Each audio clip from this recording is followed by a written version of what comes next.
CIA members goods import பண்ணுனாங்க அப்படின்னா உங்க மூலமா சைனீஸ் சப்ளையர்ஸுக்கு பேமெண்ட் பண்ணணுமா? அதாவது உங்க பேங்க் அக்கவுண்ட் மூலமா சைனீஸ் சப்ளையர்ஸுக்கு பேமெண்ட் பண்ணணுமா?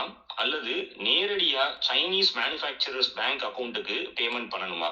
எது பாதுகாப்பானது? பேமெண்ட்ல சைனீஸ் மேனுஃபேக்சரர்ஸ் ஆர் சப்ளையர்ஸ் ஏமாற்ற முடியுமா? இதை பத்தி கொஞ்சம் டீட்டெயிலா சொல்லுங்க. நீங்கள் எதுக்கு ஐசிஐஏல மெம்பர் ஆகுறீங்கன்னா, இந்த சேஃப்டிக்கோசரம் தான் வந்து ஐசிஐஏல மெம்பர் ஆகுறீங்க. ஸோ அதனால் வந்து எங்ககிட்ட மெம்பர் ஆகிட்டு அதுக்கப்புறம் நீங்கள் எது பண்ணுறதா இருந்தாலும் ஃபுல் இன்சார்ஜ் நம்ம எடுத்துக்கலாம். எப்படின்னா, இது வந்து பேமெண்ட்டும் வந்து ஒவ்வொரு ப்ராடக்ட்டுக்கு ஏற்ற மாதிரி மாறும். சில பெரிய ஃபேக்ட்ரியில் வந்து டைரெக்டாக அவங்களுக்கே நீங்கள் கொடுத்துடலாம்.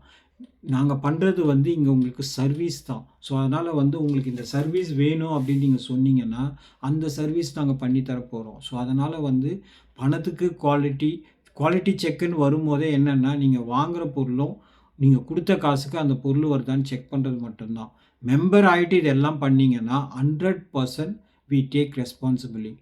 மெம்பர் ஆகாமல் நீங்களாக பணம் கொடுத்து நீங்களாக எல்லாம் பேசிட்டு அதுக்கப்புறம் வந்து வெறும் சர்வீஸ் ஓரியன்ட் அப்படின்னு சொன்னீங்கன்னா, அதுக்கு வந்து ஃபுல் பொறுப்பு நாங்கள் எடுத்துக்க முடியாது.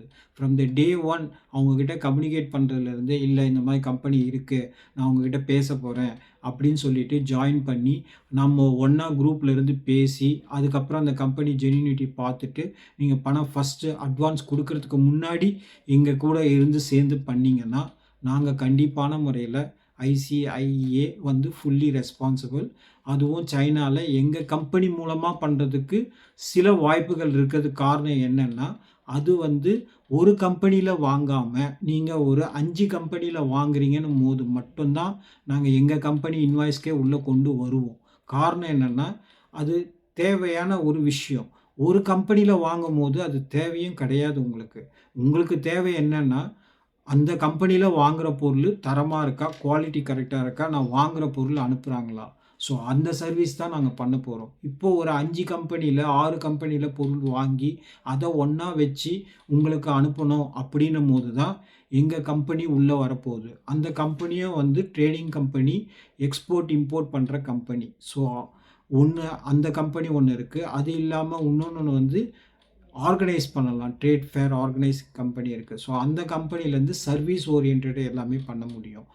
சர்வீஸ் ஓரியன்டட் அப்படின்னு என்ன சொல்ல வரோன்னா, ட்ரேடிங் இல்லாமல் மற்றபடியான சர்வீஸ்கள். இப்போது அங்கேருந்து 100 பேர் இங்கே வந்து பிஸ்னஸ் மீட் வர்றது. ஸோ இந்த மாதிரி பண்ணுறதெல்லாம் வந்து அந்த பிஸ்னஸில் பண்ண முடியும்.